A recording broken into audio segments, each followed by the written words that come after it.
Happy Sabbath po sa ating lahat, mga kapatid. Tayo muna po magsisimula sa ating pag-awitan. Bago po tayong simula, tayo po muna. Let's pray. Dear God, Heavenly Father, Lord, we thank you for this fellowship given to us. Thank you for bringing us here together again to praise and worship your name, O Lord. As we start our Vespers service, may you guide us with your Holy Spirit, and may you help us focus our hearts and minds to you, Lord, so that we can understand the message. Thank you, Lord, for everything.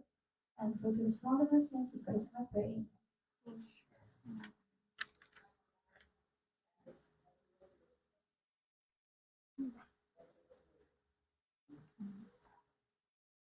For our first song, let's sing The Lord in Zion Reign, hymn number 3.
Second song, let's sing I Will Sing of Jesus' Love, hymn number 80.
opening song, let us all stand and sing, I have decided.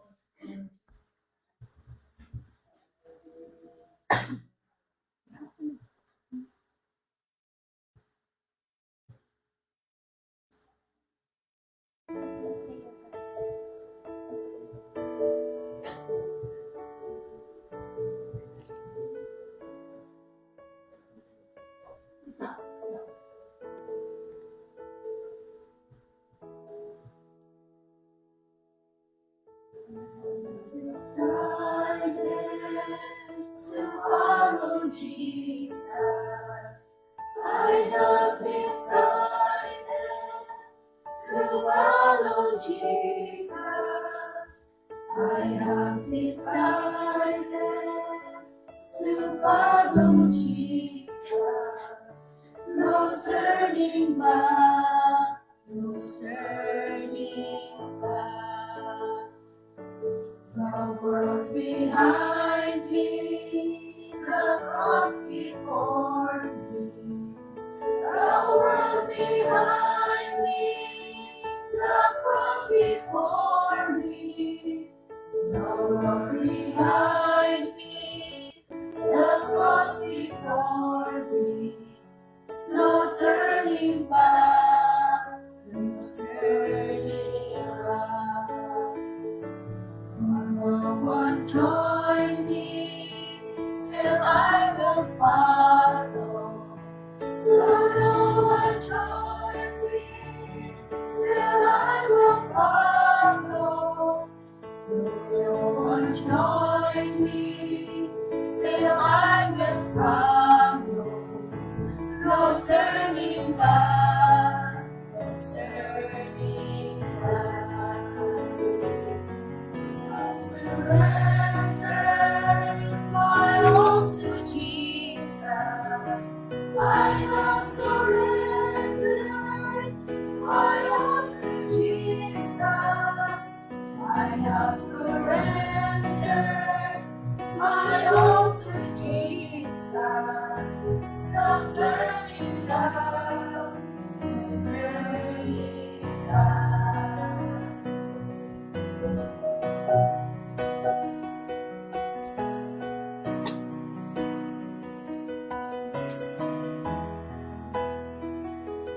Tayo po ay buhol para sa ating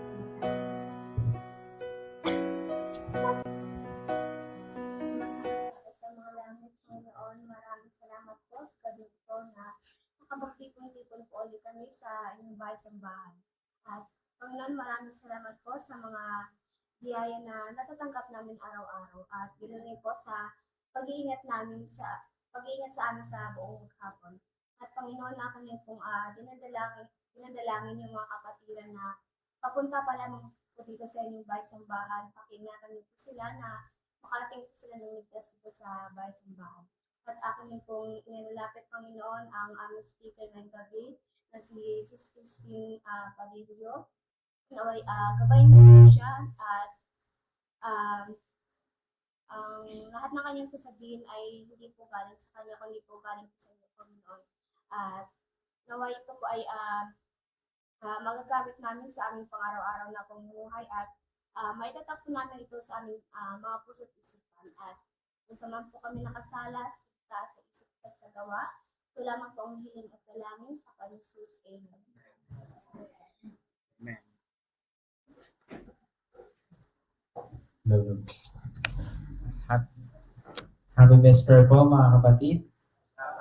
Happy Sabbath. Happy sixth night of week of prayer mga kapatid. At para po sa programa natin ngayong gabi, tayo ay pinangunahan ng ating mga chorister na sina Sister Switzerland Buda at Sister Christine Mateo. At sinundan po ito ng opening prayer ni Sister Christine Mateo pa rin. At welcome remarks po ang inyong lingkod, Brother Lex Hernaez po. At ang sunod po nito ay tayo po ay prayer band po ni si Pastor Jemar po ang mangunguna sa ating pong prayer band. At ang special song po ngayon gabi ay ang air group ng Kingdom, ano? Build, Kingdom Builders po mga kapatid. At ang ating pong speaker sa mga oras na ito, walang iba kundi ang ating pong youth na si Christine Padillo. At yan lamang po ang pagkasunod-sunod ng ating programa. At hindi ko pa nabanggit yung ano natin pala yung discussion. Yun po ang pinakauli. Yun lamang po na mapagpalain po ang lahat. Happy Sabbath po.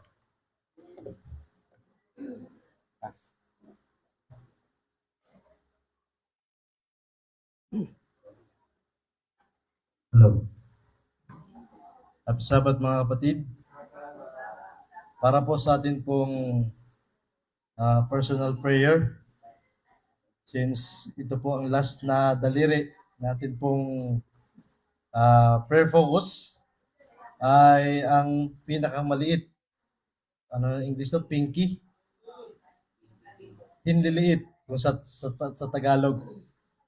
Ito po ay nakafocus po sa atin pong sarili. So, ibig sabihin, hindi po prayer band, solo prayer. Yan. So, kayo na po bahala kung ano po ang gusto nyong ipanalangin sa Panginoon. And ito po ay individual prayer. So, ganoon din po sa ating pong mga taga-subaybay, yan po sa ating live. Maaari po kayong maki-participate din po sa ating pong prayer. Muli po, tayo po ay nakafocus sa ating pong sarili para po sa ating pong prayer, individual. And God bless po mga kapatid. Meron tayong 10 minutes para po, 5 minutes. 5 minutes, since solo naman pala, 5 minutes lang. Para pa sa ating panalangin.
I know that's why God's wondrous grace to me hath been known. No one can worthy Christ in love redeemed before His throne. And I am believing that I'm persuaded that He is able to turn His committed unto Him against the same. I know that all these saving faith to me is part, nor how believing in His word produces within my heart.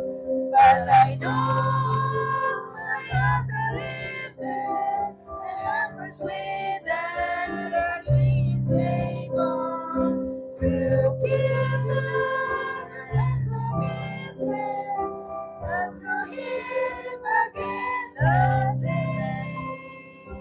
I know that all the spirits must convincing when I see, revealing Jesus from the word, creating faith in Him. But I know I am believers, and I'm persuaded that He is able to give us without committed and to Him against the day. I know that in my Lord will come and I will defeat, nor if I want to feel with Him or meet Him in the air. But I know I am believing and I'm persuaded that He is able to give us which are committed unto Him against the same.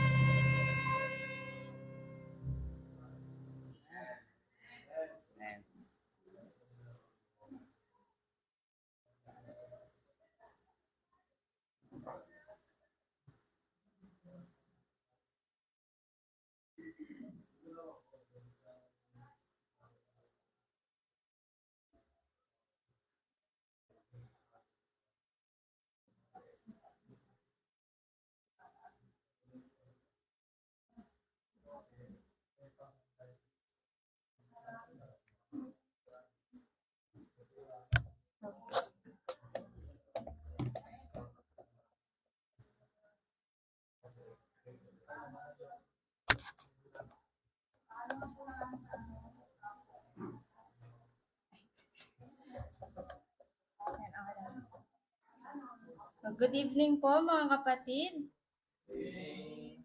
Happy Sabbath. Happy Sabbath. Sabbath po. Kamusta po kayong lahat? Saya. Amen po. So, um, ang title po ng ating topic sa gabing ito ay Spiritual Gifts and Action. So, bago po tayo magsimula ay tayo po muna ay manalangin. Amang banal na mga Panginoon sa lahat, maraming salamat po sa araw na ito na nagkatipon-tipon po kami. At ngayon po, Panginoon, sa mga oras na ito ay mag-aaral po kami ng inyong salita. Bigyan niyo po ng katalinuhan ang bawat isa at ganun din po ako, Panginoon, sa aking pagbabahagi ng inyong message. Bigyan niyo po ako ng kalakasan at mai-apply po namin ang lahat ng ito sa aming kanya-kanyang pamumuhay, Lord. Ito lang po aming samot na lang sa pangalan ni Jesus. Amen. So, ang main text po natin ay matatagpuan sa 1 Corinthians 12 verse 4 to 7. So, sinasabi po doon, there are diversities of gifts but the same Spirit. There are differences of ministries but the same Lord.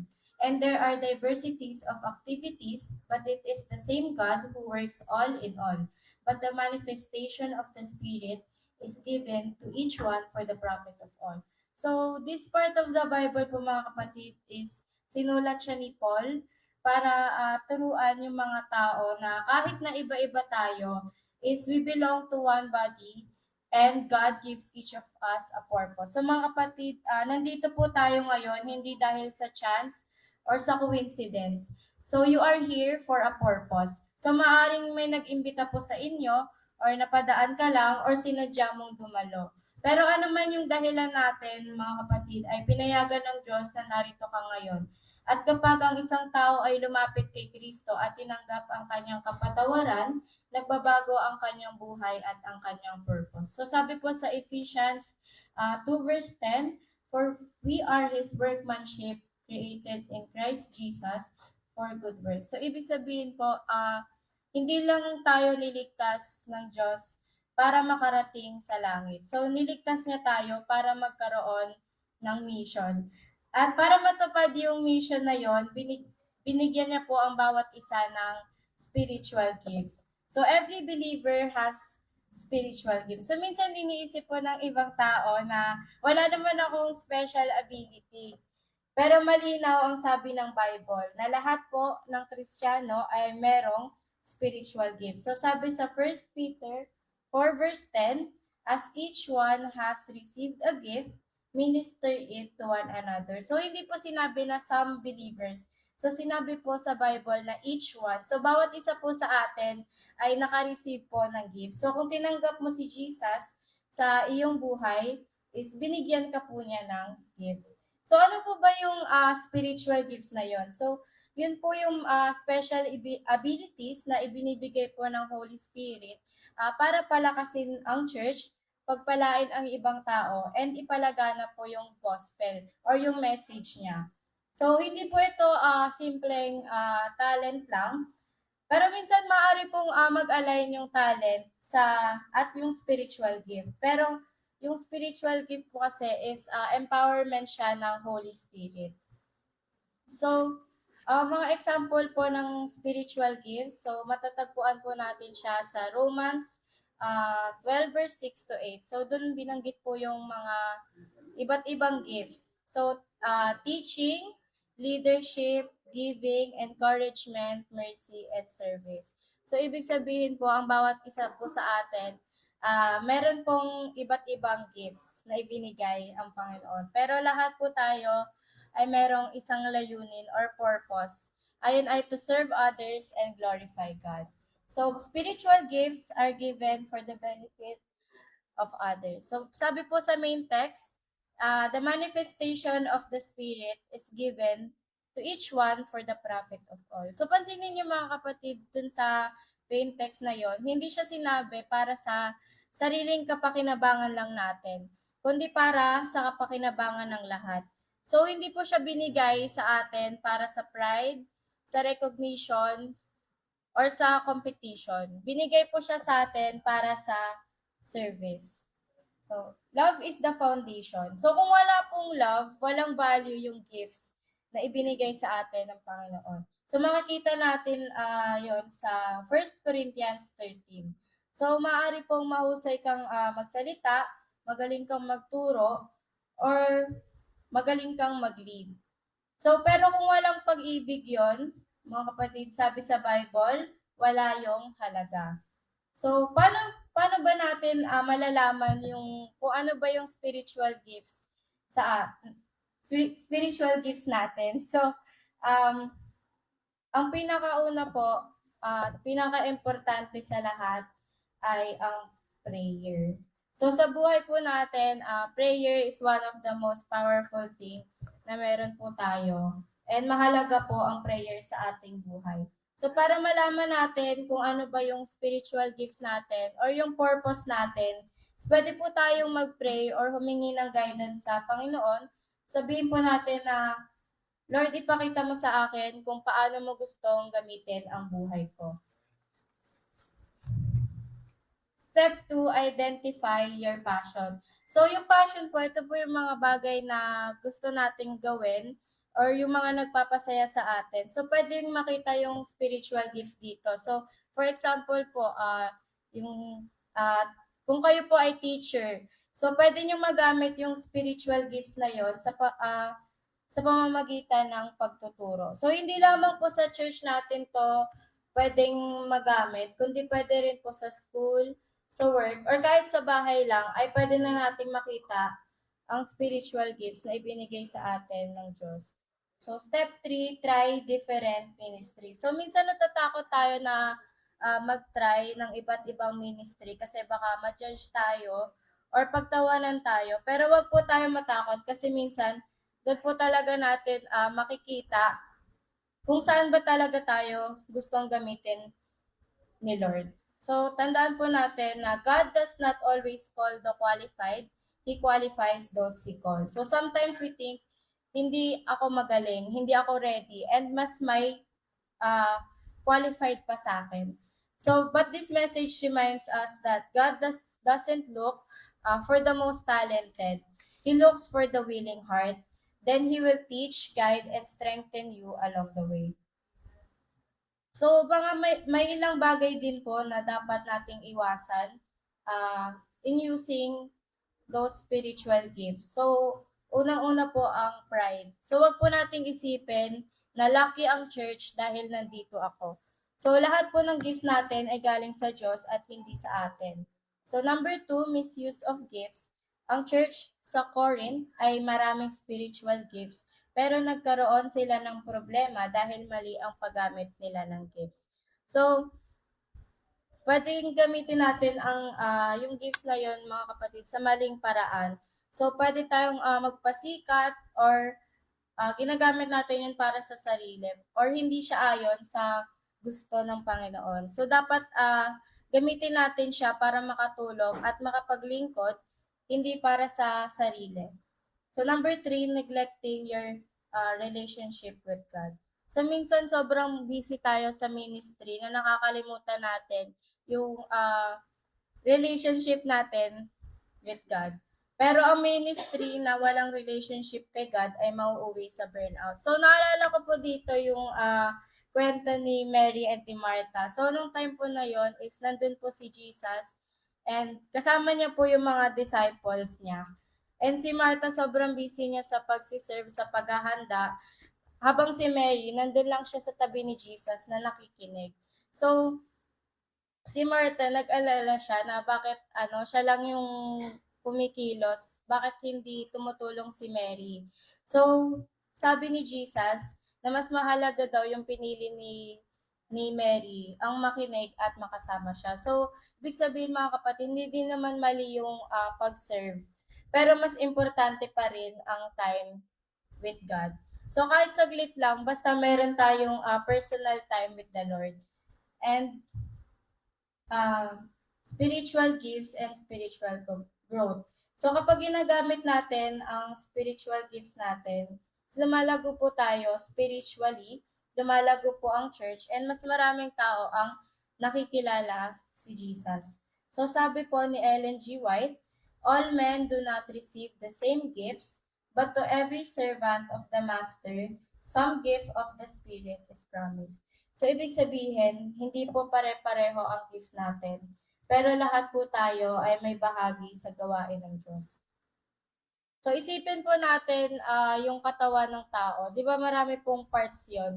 So, may kamay, may paa, may mata, merong tenga. Pero hindi po pare-pareho yung function nila or kung paano sila gumalaw. Pero kapag nagtrabaho sila ng sama-sama, gumagana ang buong katawan. So, ganito rin po ang church natin.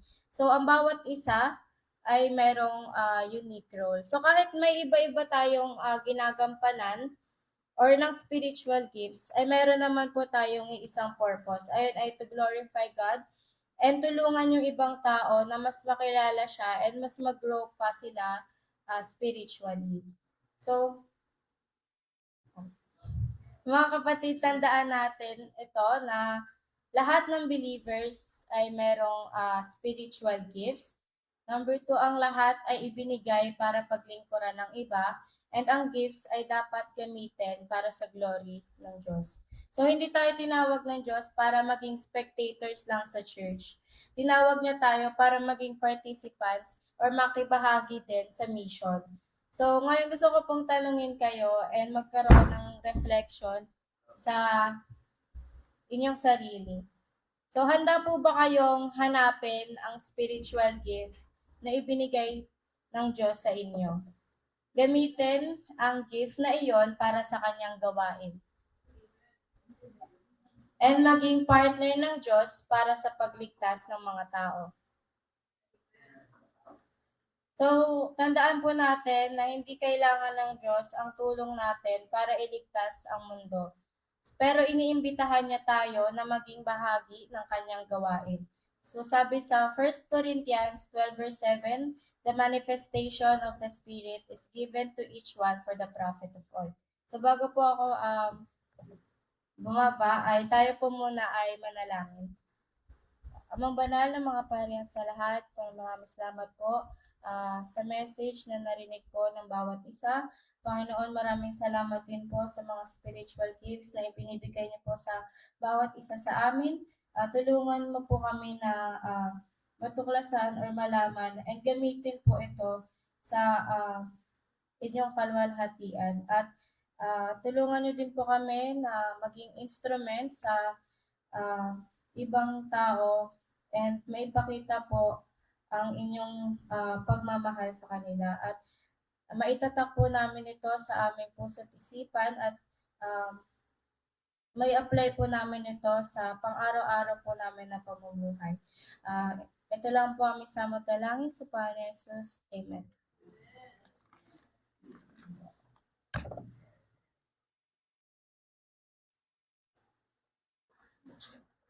Okay, maraming salamat po sa mensahe kung saan ay pinapakita sa atin ng ating Panginoon Diyos na bawat isa ay meron pong kakayanan o meron mga spiritual gift na binigay ang Panginoon kung saan ito ay dapat nating ginagamit sa kanya pong gawain.